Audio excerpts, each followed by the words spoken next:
welcome to another edition of What's Next with Joey McGuire. I'm Robert Giovanetti, and Coach, I'm not even sure where to start.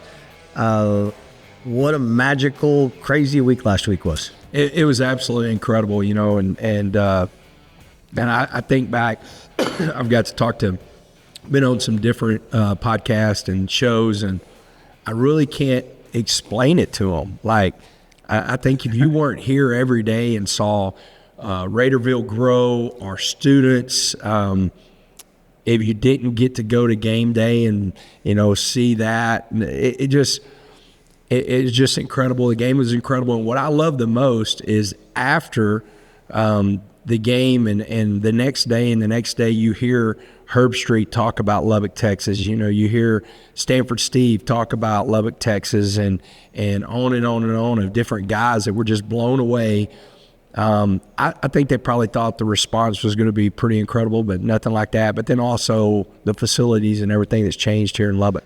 So many people ask me, do these guys say this after every city they go to? And they don't. They don't. No, they don't. I mean, I follow these guys. Yeah. Like, I was on the McAfee show, which was so cool for me because I'm such a fan. And again, whenever people get irritated with me, trust me, I'm a fan, so I understand that. Like, there's different teams. There was things that happened in Dallas that I was like, well, all right, that's a good thing, and that was my fan for sure. Yeah. So I get that and everything. But like going on that show and him saying that, I listen to those guys, and they don't say that every week. Right. I don't say that about everybody, and it was great for them to see what Lubbock was about. Some of the guys we deal with behind the scenes, Jake, Joe, they were fantastic, and they would Joe texted me on his way out of town Saturday because he's on his way to the next place, Pittsburgh. Yeah. And he was like, man, this place is great. Jake was part of that, said if we could come Tex Tech every week, that would be our dream because you guys were great. The team was great. The facility's great. It's just nice to hear those things. It is. Pete Thamel, who I've known for a few years now, he sent me a text, and he said, hey, call me whenever you got a few minutes. This was whenever we knew we had game day. And he said, man, I want you to get the full experience. And that's the one thing that I think we did at a really high level is we opened up, like they had full access, that like we didn't go over the top saying, well, we can't get out of our routine. Yeah. We didn't get out of a routine. We just let them be a part of the routine. And I think they appreciated that. And the best part of all this, we had Patrick here, we had all these things happening, is you guys come out and take care of business against BYU. Yeah, that was huge, because BYU is a really good football team. They were undefeated coming in. They find ways to win games. And we just played at a really high level. Once again, we took the ball away, which is a huge part of our defense. And, played at I was proud of the way we played because you had so much going on that week that it could have been a distraction, and it wasn't. Yeah, you mentioned Raiderville, and your guys are walking through it. You let them embrace that. Yeah. I saw J-Rod out there playing video games. I wish on Thursday night, it was kind of the culmination. I think there were so many people out there. The weather was beautiful. We had a worship service going on out there. 30 yards away, we had beer pong happening. Yeah. It was just something for everybody. It was just Hayden was showing up. Yeah. It was just to me, it was a really cool moment and kind of represented how great it was. It was, and it's crazy. I usually get in the building around on Thursday mornings around 5:15, 5:30, and then usually on Friday mornings around 5:30, 5:45, somewhere around there. And when I got in on Friday, I think they went all night long. And they were cleaning up. Yeah. Like they were taking everything down. And I thought that was so great, too, how our students handled that. And then, they could say that we rushed the field. We didn't. We invited our students down to be a part of this. Yeah. And the way they did that was just absolutely incredible.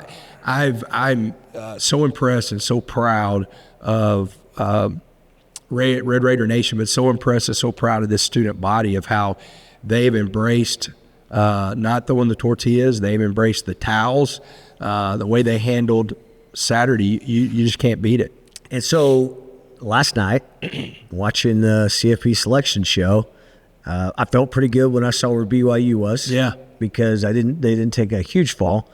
Utah's there in the top 15 as well. and here the Red Raiders show up at number 6. Were you thinking it'd be 7, or were you pretty sure it'd be 6? No, I thought it was going to be 7. I thought we'd move up into BYU's spot because they were ahead of us. You know, I didn't know, if we'd move up any higher than that. You know, we jumped Ole Miss and a great football team. And, you know, the biggest deal is like just take care. It shows if we'll just continue to take care of business, then we will be in the playoffs. Yep. And whether that's a scary thought, home games in Jones at AT&T, I don't think anybody knows what that would be like, even us not knowing.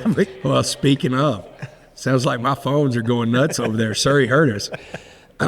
She can't describe it. She doesn't know. She's still trying to grasp this whole thing. No doubt. But, like, I don't think that. Or, we're fighting our tails off to be in the top 4 and get a bye. That's, again, my math is I'm looking at it, and I look at I was looking at everybody else's schedule of the teams in front of us. I'm thinking as much as cool as it would be, and me and Siri can't wrap our minds around what it'd be like to host that first round. It'd be great to have that first round bye to and end up in the Cotton Bowl or somewhere like that for the second round. The way I look at that, is like, don't get me wrong, I'm going to take anything. Like, we'll go play anywhere to be a part of for this. Sure, yes. It would be incredible. I think it'd be incredible for Lubbock, the city, our economy, everything. I think that'd be great. But, you're always, whenever you're looking at, you've got UCF, you've got West Virginia, you got a Big 12 championship. That's 3 more games for sure. If you get a bye, you get to rest a little bit and try to get as healthy as you can. Well, UCF and West Virginia are sitting there with like nothing more than to rain on the parade. Yeah, well, both have opportunities, to still be bowl eligible. Right. If West Virginia beats Arizona State, then they have a bye. They're playing us at home to become bowl eligible, and so that'd be a huge game. UCF, I mean, they've got games left, in order to get into a bowl, and so those coaches, those are 2 really good coaches. They've got a lot of pride, and the way the football is, I mean, we've seen it every week. Anybody can beat anybody. I love the fact that Utah and BYU are still in the top 15. 2 teams, one of which you handled on the road and one you handled at home. I think, again, speaks to maybe the strength of our league, but also what a great job you guys are doing of taking care of your business. Yeah, it's going to be interesting because if those guys, let's say we all 3 went out into the Big 12 championship, then it would be us and BYU as a rematch. But you have Utah sitting there winning out, I believe at 10-2, and so there's a possibility. That you could get 3 Big 12 teams in the playoffs, depending on what happens around the rest of the country, because you do have some huge games that are going to be played, in the SEC, and then you've got some huge games that are being played in the Big Ten, and so you never know how that works out. Same way with the ACC. I mean, like the big Power 4, there's so many big games still left to be played. You've got Cincinnati and BYU. In 2 weeks, BYU's got to go to Cincinnati. That's going to be a huge game. So there's so much left in the season, so much football left. You don't know what's going to happen. Hey, one of the things I didn't have on my bingo card, because you're a great guy, right? You're a very likable guy, friendly guy. Notre Dame fans not big fans of you right now. And the strange thing is I sat in your press conference, I heard what you said, and it's funny how they may be interpreted as that sort of slight at Notre Dame. No, first, I never said Notre Dame, so I appreciate them just assuming exactly who I was talking about. First of all, I am a huge fan of Marcus Freeman, and I was a Notre Dame fan rooting like crazy for them to win it last year. I'm a Lou Holtz fan. He was at Arkansas. My past from Arkansas, so I've always loved Lou Holtz. And I'm a Notre Dame fan. I think that when you're putting structures in place of this is what football is going to look like in 2025 and beyond, and you're putting so much weight into conference games, and this conference is better than this conference, and this conference is better than this conference, then we all should be, as much as possible, playing on the same field. Right. Like if they were in the ACC, would they still be ranked as high having a conference loss to Miami? Yeah. So like, I just kind of like go back and forth that I want everybody, playing on the same field, and they could say, well, everybody's not. And I'm just talking about the structure of it. There was no slight to Notre Dame, even though I didn't say Notre Dame. I could have been talking about UConn, who, speaking of them, I mean, he is absolutely doing an incredible job as a coach. I mean, you're talking about just what he's done since he's got the job at UConn and making them relevant and winning games and everything. But I just always look at, like, you're sitting here and you've got a committee and they're having to debate this and this and this. You want to take out all variables, and one of the variables is that you play in a Power 4 conference. Yeah. And I think that's important. It's funny. I grew up watching Lindsey Nelson on Sunday mornings recap the Notre Dame games from the day before. I was a huge Notre Dame kid growing up. I grew up in upstate New York, and generally, if you're Catholic in upstate New York, you'd be a Notre Dame fan. So I never took it as a slight to Notre Dame when you said it, and no one is dismissing the tremendous success they've had as a program. We're just talking about current 2025, where we are. Is all this stuff is so hard to figure out. We're getting closer. Yeah. I mean, when it used to just be, hey, the voters are going to decide on it. Now we're getting closer. We got 12 teams, and you're going to settle it on the field no matter what. But you do have to figure out a way to make it equitable across the way. Yeah, no doubt. And I definitely think whenever and they chose that, and I know their fans are going to talk about, we chose to be independent and all that stuff, and that's great.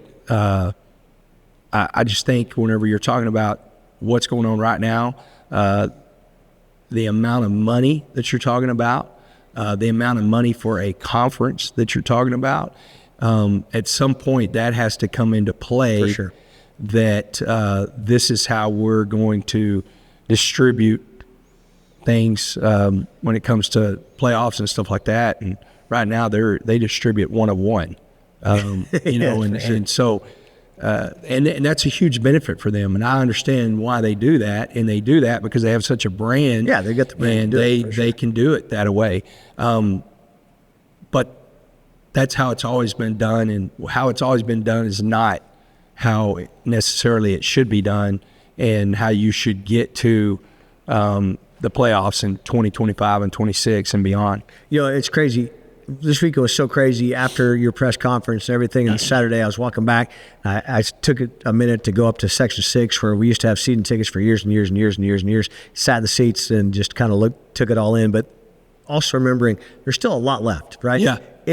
Is there a hangover potential Saturday, from fans and for team? Somebody asked me that yesterday about the team, and I said, I just don't see it with this team. Well, first, I don't need it with the fans, man. We got to come out. Right. We got to be the Jones has to be jumping, man. I mean, I'm telling you, like, if you thought last week was great, you got to turn it up. Like we have to. That's what great fan bases do, and we have a great fan base. Yeah. I mean, they respond, they show up, and they take it to a whole nother level. We've talked about that. I think we have a whole nother level that we can take this to. We've got to do our part. Does that worry me? I'm always like looking for that and worried, and looking for buttons to push to make sure that doesn't happen. But I do think this is an older team. I think without a doubt they know what's in front of them. They have played and worked extremely hard to get to this point, and so I think we'll be ready to go on Saturday. Yeah, I think the fans had a lot to do with a couple of the pre-snap penalties. They did. For BYU. It did get to a certain point. I think it was just the smothering way that the defense played. It did maybe take the air out of the fans a little bit. So I think you're right. I think they're going to be a huge next step for our fans. Yeah, no doubt. And I can't wait to be a part of it, man. Senior day, tough too, right, to say goodbye to these guys? Yeah, it is, because you got guys that have been here from the beginning. But, whether it's Baron Morton, that I've been a part of his life for the last 4 years and known him longer, or if it's Lee Hunter, that I've had the opportunity to be a part of his life for, to be a full year. they're stuck with me for the rest of their life. Right. Tony Bradford actually came out to practice, and I was messing with him. He goes, "Well, you told me you were stuck with me for the rest of your life," and I said, "You're right, Tony." We were jacking with each other. No better Red Raider to mess with than Tony Bradford, and he looks good in that uniform too, doesn't he? Unless he's in his uniform, and I don't want to mess with him. But that's what it's like, and it is. It's really hard on Debbie. You know, we have the opportunity to be the first ones to greet the seniors as they go onto the field, and it's really hard on her. She absolutely loved these guys, and she's up here at practice all the time. She'll be here today, Wednesday practice, and so it's awesome to know how they become part of our family. The great thing is this might not be their last game. No doubt. I thought about that this morning. I thought about, like I told them, that this is going to be the last time we play here, but there's a chance that it's not the last time. Yeah, they could come back. And you mentioned too a couple guys. I'm not sure the number, but we might see back if the whole 5 for 5 and 5 thing comes through. And you feel pretty strongly about that's going to happen. I hope so. Man, there's a couple lawsuits out there, and it should. Like, the way I look at the 5 for 5 in the world that we live in today, you have guys that are going to transfer. The more you transfer, the less hours you lose, or the more hours you lose from different schools as you transfer. So if you're a guy that played as a freshman, it is really hard to graduate in 4 years if you're transferring and stuff like that. And the reality is it's going to happen. So what's the best for the student athlete? The 5 for 5. The other thing that people are missing is we're about to truly have a 105-man roster, where the grandfather guys are going to graduate at some point, and now you have 105. If you're so worried about, let's say there's 20 freshmen, and you're worried about redshirting those guys, well, now you're down to 85. Yeah. And then taking in anybody getting hurt. So your roster, it's not healthy for the players. It's not healthy for the players academically, and it's not healthy for the players physically. For us to be limited, saying, well, we have to, redshirt, and you can only play 4 and stuff like that. And so I'm really hoping that the 5 for 5 goes through. Yeah, and as you sit there and explain it, hopefully somebody as smart as you is explaining it somewhere else down the road, because it makes a lot of sense when you it's going to happen. It's again, you have lawyers involved and stuff like that, so you're just not going to automatically let this happen when you have lawsuits out there over this. When those kind of play out, I think it will end up happening. Last thing I wanted to say is we had a great Hall of Fame weekend. 3 football players, your buddy Aaron Hunt got in, and B.J. Simmons and Ryan Aycock, including the rest of the Hall of Fame class. We saw a bunch of former players here this weekend that either were here because they could be, or they're off in the NFL. That's got to be pretty cool. Oh, man, too. It was awesome. Well, first of all, whenever I saw Hunt, man, I was so fired up. I introduced him to Romello Hyde, introduced him to Lee Hunter, told him, hey, like, this dude had 34 sacks in his career. And they were like, oh, like that, like, real understands real, like, numbers matter in sports, and so whenever they were so, but I love Hunt, man. I worked with him at Baylor. He's funny, too. Man, I'm a huge fan of him. He does such a great job. I've become really good friends with Ryan, him being in Lubbock, and awesome family. His wife and Debbie have become really good friends. And then BJ's I love BJ. I love following him. He's got a hot sports opinion about life and everything that it has to do with it. And then I have such a huge respect for him because of what he did. It's like when you look at numbers, as good as any season anybody's ever had. In fact, only one other person has ever had a season like it, and that was, Bailey Zappi. And so I just have such a respect for those guys. And BJ did his half the season on one leg. I know, tore his ACL and just kept He had some great advice. I need to follow up a little bit. I heard a little bit of it. I need to follow up. He had some great advice for Will Hammond. BJ came to practice, and I told Will, I said, hey, man, you need to go over and meet this dude. Like, you need to understand exactly who that guy is. Yeah, he's a stud. And he did, and they really hit it off, and he had some really good advice. And Will is such a unique person. He's a true listener. Like, he's not one of these guys that is waiting to talk whenever he's talking to you. He's really absorbing, and so you could tell that it meant a lot to him. And then you had Tyree Wilson, you had Caleb Rogers. Great to see Taj. was a point where Cam Dickey had a big run, and I turned. Taj was like over my right shoulder. He was outside the 20, and we were going in, and I said, that was because of you, bro. Because he did. That's his little brothers. He helped them grow up. Yeah. It was great. It's a great weekend. Thank you for all Tech fans for what a great weekend. Thank you for what's hopefully going to come down the road. It's going to be right, man. A lot left to play for. A lot left. A lot of big moments happening. For Joe McGuire, I'm Robert Giovanetti. That's been What's Next. Wreck 'em. Wreck 'em.